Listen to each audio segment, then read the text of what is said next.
Hello friends, मैं भावना शर्मा आप सभी को नमस्कार करती हूँ। दोस्तों, आज इस वीडियो में हम सीटेट के एग्जाम के लिए कुछ इम्पोर्टेंट वर्ड्स के बारे में डिस्कस करेंगे, जो हमारे पास नेगेटिव वर्ड्स और पॉजिटिव वर्ड्स सीटेट के एग्जाम में आपको देखने को मिलेंगे।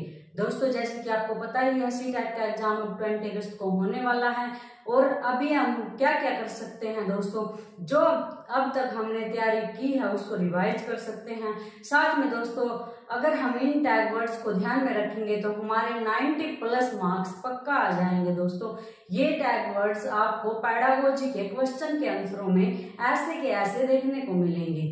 ये हमारे पास कुछ नेगेटिव और पॉजिटिव टैग वर्ड्स हैं। अगर आप इनको ध्यान में रखकर क्वेश्चनों के आंसर सिलेक्ट करोगे तो आप पक्का पास हो जाओगे। दोस्तों, सीटेट का एग्जाम इतना मुश्किल एग्जाम नहीं है, बहुत ही आसान एग्जाम है। अगर आप इन टैग वर्ड्स को ध्यान में रखकर आंसर देते हो और आपने प्रीवियस ईयर क्वेश्चंस की प्रैक्टिस कर रखी है तो आपको पास होने से कोई नहीं रोक सकता, क्योंकि सीटेट के एग्जाम में प्रीवियस ईयर क्वेश्चन भी एज इट इज पूछे जाते हैं और ये टैग वर्ड्स दोस्तों आपको पेडागोजी के क्वेश्चनों के आंसरों में मिलेंगे। तो दोस्तों, अब हम देखते हैं कि ये टैग वर्ड्स कौन कौन से हैं। सबसे पहले दोस्तों हम डिस्कस करेंगे पॉजिटिव टैग वर्ड्स के बारे में। ये हमारे पास नेगेटिव टैग वर्ड्स हैं। ये पॉजिटिव टैग वर्ड्स हैं, सकारात्मक वर्ड्स हैं। दोस्तों, आपको ये देखना है कि जो क्वेश्चन है वो पॉजिटिव है या नेगेटिव है। कई बार क्वेश्चन में ये दे दिया जाता है कि बच्चे के लिए इनमें से कौन कौन सा फायदेमंद नहीं है, तो आपको आंसर में जो फायदेमंद है वो देके एक नहीं वाला दे देते हैं। तो दोस्तों, आपको पजल नहीं होना, आपको पहले क्वेश्चन चेक करना है कि क्वेश्चन पॉजिटिव है या क्वेश्चन नेगेटिव है। अगर क्वेश्चन में ऐसा है कि कौन सा बच्चे के लिए उपयोगी नहीं है तो नेगेटिव वाला आंसर देना है। आपको ये चेक करना है कि नेगेटिव कौन सा है जो बच्चे के हित में नहीं है। अगर ये पूछा जाए कि कौन कौन सा बच्चे के हित में है तो आपको ये चेक करना है कि इनमें से कौन सा पॉजिटिव वर्ड्स है। तो दोस्तों, पॉजिटिव टैग वर्ड्स, ये वर्ड्स दोस्तों आपको क्वेश्चनों के आंसर में पेडागोजी में पक्का देखने को मिलेंगे। आप देखते ही इनके आंसर पर सिलेक्ट कर देना, आपके अच्छे मार्क्स पक्का आ जाएंगे। सबसे पहले है हमारे पास सर्वांगीण विकास। अगर क्वेश्चन पॉजिटिव है दोस्तों और आंसर में सर्वांगीण विकास है तो आपको उसको ठीक कर देना है, क्योंकि दोस्तों आजकल जो हमारी शिक्षा है वो सर्वांगीण विकास पर ध्यान देती है। टीचर को ऐसा माहौल क्रिएट करना चाहिए, ऐसी शिक्षा बच्चे को देनी चाहिए कि बच्चे का सर्वांगीण विकास हो सके। शारीरिक, मानसिक, संज्ञानात्मक सभी प्रकार के विकास पर बच्चे के टीचर को बल देना चाहिए। तो शिक्षा कौन सी होनी चाहिए? ऐसी शिक्षा जो बच्चे का सर्वांगीण विकास कर सके। ये हमारे पास एक पॉजिटिव टैग वर्ड्स है। इसके बाद है दोस्तों करके सीखना, हर्ष, परख, अनुभव। बच्चे को ज्यादा से ज्यादा दोस्तों करके सिखाना चाहिए, बच्चे को एक्टिविटी में शामिल करना चाहिए ताकि वो अपने आप खुद से करे और फिर सीखे। तो करके सीखना अपने आप में ही एक पॉजिटिव टैग वर्ड्स है। बच्चे को करने के अवसर देने चाहिए, जैसे लैब में ले जाकर बच्चे को ये दिखाना चाहिए कि ऐसा ऐसा करने से ऐसा ऐसा होगा, उसको खुद करने के अवसर देने चाहिए। ये हमारे लिए पॉजिटिव टैग वर्ड्स है। इसके बाद है सम्मान, लगाव, प्रोत्साहन। बच्चे के साथ टीचर का अच्छे से कनेक्शन होना भी बहुत जरूरी है दोस्तों। बच्चे को जब भी बच्चा निराश हो या फिर बच्चा कुछ गलती कर दे तो उसको डांटना नहीं है, उसको प्रोत्साहन देना है, उसके साथ लगाव इतना करना है कि वो आपकी बात समझ सके, उसको प्यार से समझाना है, उसको सम्मान देना है, उसको कभी भी दुखी नहीं करना है। उसको ये नहीं बोलना है कि तू तो नालायक है, तू नहीं कर सकता, नहीं, उसको प्रोत्साहन देना है। अगर ये गलती हुई है तो कोई बात नहीं, ये काम तू कर सकता है। तो बच्चे को अधिक से अधिक प्रोत्साहन देना है। इसके बाद है दोस्तों जिज्ञासा। दोस्तों, बच्चे के अंदर जिज्ञासा उत्पन्न करनी है कि बच्चे को ये बोलना है कि जहां भी आपको डाउट आता है वहीं पूछो। जो भी आपका क्वेश्चन का आंसर समझ नहीं आ रहा है उसको उसी समय पुट करो ताकि टीचर आपको समझा सके। तो बच्चे की अगर जिज्ञासा उत्पन्न हो रही है किसी भी क्वेश्चन को लेकर तो उसको वहां पर रोक नहीं लगानी है। उसको उसकी जिज्ञासा पुट करने के लिए उसको सम्मान देना, उसको बोलना है कि तू अपनी जिज्ञासा खुल के पूछ, क्या है, क्या क्वेश्चन का आंसर पूछना चाहता है। उसकी जिज्ञासा को कभी भी नेगेटिव नहीं लेना है। अगर वो कुछ पूछ रहा है तो उसको डांटना नहीं है, बल्कि उसको प्रोत्साहित करना है कि तू अधिक से अधिक क्वेश्चन पुट कर, जिससे मैं तेरे क्वेश्चनों का आंसर दूं और तू शांति से अपना काम कर सके। अगर बच्चे की जिज्ञासा को वही मार दिया जाएगा तो बच्चा आगे सफल नहीं हो सकता। तो बच्चे की जिज्ञासा को सम्मान देना है। जिज्ञासा एक पॉजिटिव टैग वर्ड है। इसके बाद है दोस्तों बाल केंद्रित। जो हमारी शिक्षा है दोस्तों वर्तमान में, वो बाल केंद्रित शिक्षा होनी चाहिए। जैसे हमारे पास क्वेश्चन आ जाता है कि शिक्षा कैसी होनी चाहिए, बाल केंद्रित, पुस्तक केंद्रित, अध्यापक केंद्रित या ऑल ऑफ द अबव या सभी, तो इसका आंसर सिर्फ और सिर्फ बाल केंद्रित होगा। शिक्षा के बाल केंद्रित होने पर बहुत जोर दिया गया है। शिक्षा की सारी एक्टिविटी, जो भी क्लास में कार्य होते हैं, जो भी पढ़ाई होती है, सभी बालक को केंद्र में रखकर होनी चाहिए। बालक के सर्वांगीण विकास का ध्यान देना चाहिए। अगर आप पेडागोजी के क्वेश्चनों का आंसर भी देते हो तो आपको ऐसा आंसर देना है जो बालक के लिए फायदेमंद है। जो हमारी शिक्षा है वो केवल बाल केंद्रित शिक्षा है। वास्तविक दैनिक जीवन से जोड़ना। अगर बच्चे को आप कुछ भी समझा रहे हो, जैसे ईवीएस में, मैथ्स में, किसी भी सब्जेक्ट में, तो उस एक्टिविटी को उसके वास्तविक जीवन से जोड़कर बताओ। जैसे एडिशन का सम करवाना है, 2 + 4 6 होते हैं। एक तो अगर ये बता दिया कि ये 2 है, ये 4 है, इनको ऐड करेंगे 6 होंगे, उसको ऐसे समझाओ कि आपके पास 2 रुपीज हैं। अगर आपका पापा जी आपको 4 रुपीज और दे देता है तो आपके पास 6 रुपए हो जाएंगे। उसको एक्टिविटी के वास्तविक जीवन से जोड़ो कि आपके पास ये था, उसने ऐड किया, ये हो गया। उसके वास्तविक जीवन से अगर हम उसको जोड़कर समझाएंगे तो उसको अच्छे से क्लियर हो जाएगा। तो ये अपने आप में एक पॉजिटिव टैग वर्ड्स है। लोकतांत्रिक प्रजातांत्रिक वातावरण। जो हमारे पास स्कूल का, क्लास का एनवायरनमेंट है वो प्रजातांत्रिक या फिर लोकतांत्रिक होना चाहिए। सभी को अपनी बात पुट करने का मौका मिलना चाहिए। उनके ऊपर प्रेशर नहीं होना चाहिए कि मैं टीचर हूँ, मैं जो कहूँगा वही बात आपने माननी है, आपने अपनी तरफ से कुछ नहीं बोलना। नहीं, सभी को बोलने का अधिकार होना चाहिए, सभी को अपने क्वेश्चन पुट करने का अधिकार होना चाहिए। जो कक्षा का माहौल है वो बच्चों के अनुकूल होना चाहिए, एकदम प्रजातांत्रिक माहौल होना चाहिए। ये भी अपने आप में एक पॉजिटिव टैग वर्ड्स है। समावेशी शिक्षा। समावेशी शिक्षा बहुत ही इम्पोर्टेंट है। समावेशी शिक्षा दोस्तों ऐसी शिक्षा जहां पर बच्चों के बीच में कोई भेदभाव नहीं किया गया है, चाहे कोई गरीब हो, चाहे कोई किसी जाति का हो, या फिर कोई कहीं किसी भी बैकवर्ड एरिया से आया हो। किसी प्रकार का भी बच्चों के बीच में डिफरेंस नहीं करना है।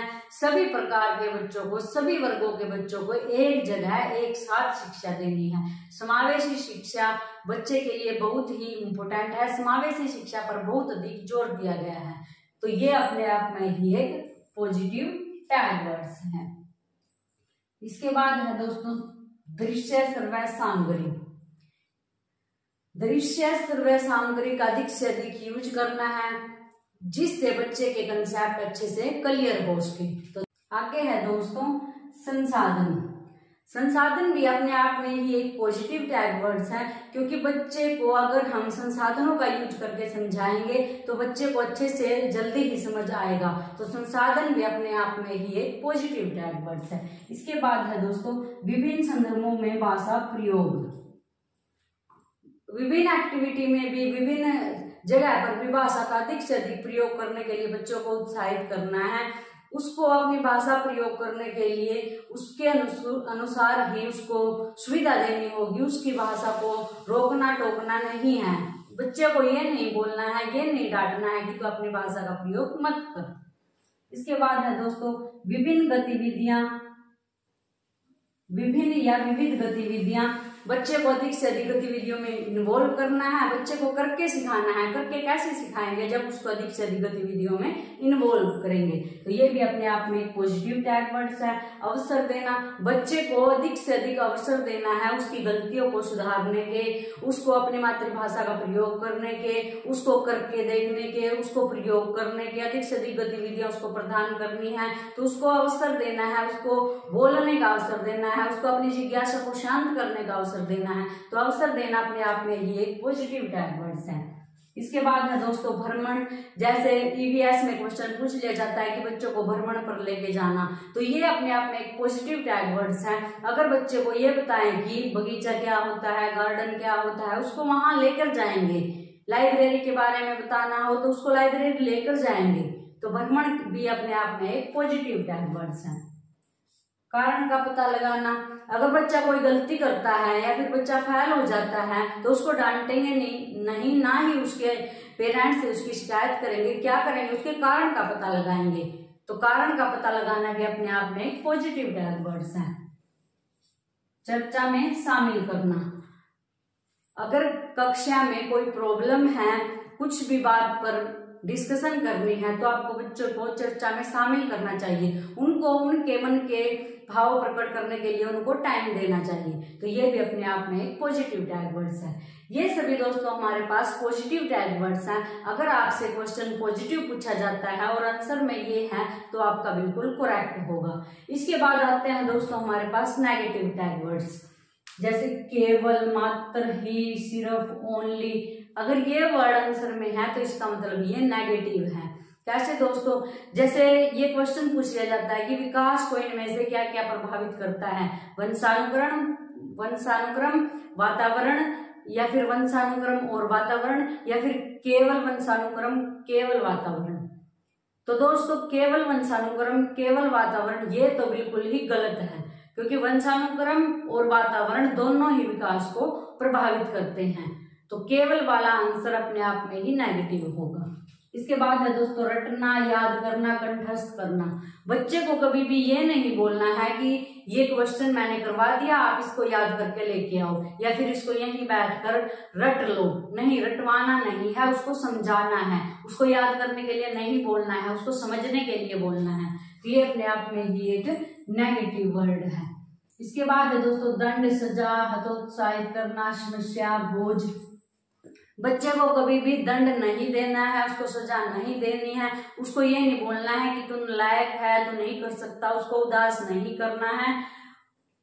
उसकी जो समस्या है, उसकी कहीं भी अगर उसको प्रॉब्लम आ रही है तो उसको बोझ नहीं मानना है। या फिर किसी बच्चे, कोई बच्चा बैकवर्ड से है, उसको कुछ भी नहीं आता है, आपको उसके स्टार्टिंग से स्टार्ट करना है, तो उसको बोझ नहीं मानना है। उसकी समस्या का पता लगाना है और उसको सॉल्व करना है। उसको प्रोत्साहित करना है, उसको हतोत्साहित नहीं करना है। उसकी समस्या का पता लगाकर उसका निवारण करना है, उसको बोझ नहीं मानना है। तो ये अपने आप में ही नेगेटिव वर्ड्स हैं। इसके बाद है दोस्तों पुस्तक केंद्रित, शिक्षक केंद्रित। अभी मैंने बताया है जो हमारी शिक्षा है वो बाल केंद्रित होनी चाहिए, ना तो वो पुस्तक केंद्रित होनी चाहिए, ना वो शिक्षक केंद्रित होनी चाहिए। तो ये अपने आप में ही नेगेटिव टैग वर्ड्स हैं। इसके बाद है दोस्तों खाली स्लेट, कोरी पट्टियां। ये दोनों भी नेगेटिव वर्ड्स हैं, क्योंकि बच्चा जन्म लेने के बाद अपने घर से बहुत सारी शिक्षा ग्रहण करता है। तो बच्चा एक खाली स्लेट या फिर कोरी पट्टी नहीं होता। जब वो स्कूल में आता है उसको कुछ ज्ञान जरूर होता है। तो बस बच्चे को खाली स्लेट नहीं मानना है। तो ये नेगेटिव वर्ड्स हैं। लैंगिक असमानता। लैंगिक असमानता क्लास में बिल्कुल भी नहीं करनी है। जैसे बच्चे हैं, लड़का है, लड़की है, तो टीचर को लड़का लड़की के बीच में कोई डिफरेंस नहीं रखना है। टीचर को सभी सेम स्टूडेंट मानना है कि ये भी स्टूडेंट है, ये भी स्टूडेंट है, चाहे वो बॉय हो चाहे वो गर्ल्स हो। बच्चे के विचार, मातृभाषा। बच्चे के विचारों को महत्व देना है। जो वो अपनी मातृभाषा सीख के आता है उसके लिए उसको रोकना या टोकना नहीं है, उसको समझाना है, उसकी मातृभाषा का सम्मान करना है, बच्चे के विचारों का सम्मान करना है। तो ये अपने आप में ही नेगेटिव वर्ड्स हैं अगर हम इनको नकारते हैं तो। त्रुटियों को महत्व न देना। बच्चे की गलतियों को महत्व न देना नहीं, उसकी गलतियों को महत्व देना है। उसको ये बताना है कि आपने ये गलती की है, अब इसका ये सॉल्यूशन है, ये ऐसे करना चाहिए था। तो उसकी गलतियों को महत्व देना है। निष्क्रिय। बच्चे को निष्क्रिय नहीं रखना है क्लास में, उसको अधिक से अधिक सक्रिय रखना है। तभी तो गतिविधियों में करके सीखने पर जोर दिया गया है। ये भी तो एक नेगेटिव वर्ड्स है। रोजगार, व्यावसायिक, उच्च ग्रेड की शिक्षा। हमारी शिक्षा कैसी होनी चाहिए, जो बच्चे का सर्वांगीण विकास कर सके, ना कि जो उसको रोजगार दे, उसको व्यावसायिक बनाए। नहीं, उसकी शिक्षा ऐसी होनी चाहिए कि वो उसका सर्वांगीण विकास कर सके। तो ये भी अपने आप में नेगेटिव वर्ड्स हैं। तकनीकी वैज्ञानिक शब्दावली, क्लास में तकनीकी या वैज्ञानिक शब्दावली का अधिक से अधिक यूज करेंगे तो बच्चे को समझ नहीं आएगा, तो ये अपने आप में एक नेगेटिव टैग वर्ड्स हैं। सीमित, बच्चे की शिक्षा को सीमित नहीं रखना है, उसको अधिक से अधिक शिक्षित करना है। तो कुछ भी अगर सीमित हो कि बस यही, तो सीमित अपने आप में ही एक नेगेटिव वर्ड्स हैं। व्याख्या परिभाषा, दोस्तों किसी भी वर्ड को या फिर कोई भी सब्जेक्ट है उसमें कुछ समझाना है तो उसकी व्याख्या कर देंगे या परिभाषा दे देंगे, ऐसा नहीं है, उसको डिटेल में समझाएंगे। तो व्याख्या और परिभाषा पर जोर नहीं देना है। उपेक्षा, किसी भी बच्चे की क्लास में उपेक्षा नहीं करनी है। ऐसा नहीं है कि ये नालायक बच्चा, इसको पीछे बैठा देते हैं, ये समझ नहीं सकता तो इसको समझाएंगे भी नहीं। नहीं दोस्तों, ऐसा नहीं करना है। सभी बच्चों को समान अवसर देना है समझने का, सभी को शिक्षा देनी है, सभी का सर्वांगीण विकास करना है। तो किसी भी बच्चे की उपेक्षा नहीं करनी है। ये भी अपने आप में एक नेगेटिव टैग वर्ड्स है। व्याकरण रटना, कभी भी व्याकरण के नियमों को रटने पर बल नहीं देना है। ये आपको नेगेटिव टैग वर्ड्स क्वेश्चनों के आंसर में ऐसे के ऐसे मिलेगा, तो इसको याद रखना। प्रधानाचार्य से परामर्श, अगर बच्चा कुछ भी गलती करता है, क्लास में लेट आता है, तो कई बार क्वेश्चन पूछ लिया जाता है कि अगर बच्चा क्लास में लेट आता है तो क्या करना चाहिए। प्रधानाचार्य से परामर्श करना चाहिए, इस बारे में माता पिता से पूछना चाहिए या फिर बच्चे से ही उसके कारणों का पता लगाना चाहिए। तो इसका आंसर दोस्तों ये होगा, बच्चों से ही उसके आंसरों का पता लगाना चाहिए कि वो लेट क्यों आया है, ना कि प्रधानाचार्य के पास उसको लेके जाए। तो ये भी नेगेटिव टैग वर्ड्स है। कठोर नियम, ऐसा नहीं है कि बच्चे को क्लास में बिल्कुल कठोर नियमों के द्वारा बांध दिया जाए कि क्लास में ऐसा करना, ये करना, बोलना नहीं है, चुपचाप बैठना, आगे बैठना, पीछे बैठना। नहीं दोस्तों, कठोर नियम बिल्कुल नहीं अपनाने हैं। बिल्कुल लचीला स्वभाव क्लास में टीचर का होना चाहिए। इसके बाद है बच्चे को दोष देना। कभी भी किसी भी गलती के लिए या फिर बच्चा फेल हो जाता है तो बच्चे को दोष नहीं देना है। कभी एग्जाम में ये क्वेश्चन आया भी हुआ है कि अगर बच्चा फेल हो जाता है तो इसका कारण क्या होगा, माता पिता की गलती है, प्रधानाचार्य की गलती है, या स्कूल की व्यवस्था फेल हुई है, या बच्चे की गलती है। तो दोस्तों इसका आंसर होगा स्कूल की व्यवस्था फेल हुई है, इसमें बच्चे की कोई गलती नहीं है। बच्चे को हमने दोष नहीं देना है, बच्चे को कभी भी दोष नहीं देना है। या तो जो टीचर समझा रहा है उसके समझाने में कोई त्रुटि है या फिर व्यवस्था फेल हुई है, लेकिन बच्चे को दोष नहीं देना है। तो हमारी शिक्षा दोस्तों बाल केंद्रित शिक्षा है। अगर आप इन वर्ड्स को ध्यान में रखकर क्वेश्चनों के आंसर दोगे तो आपका सीटेट का पेपर पक्का ही पास हो जाएगा। तो दोस्तों इन वर्डों को पक्का ध्यान रखना। Thank you.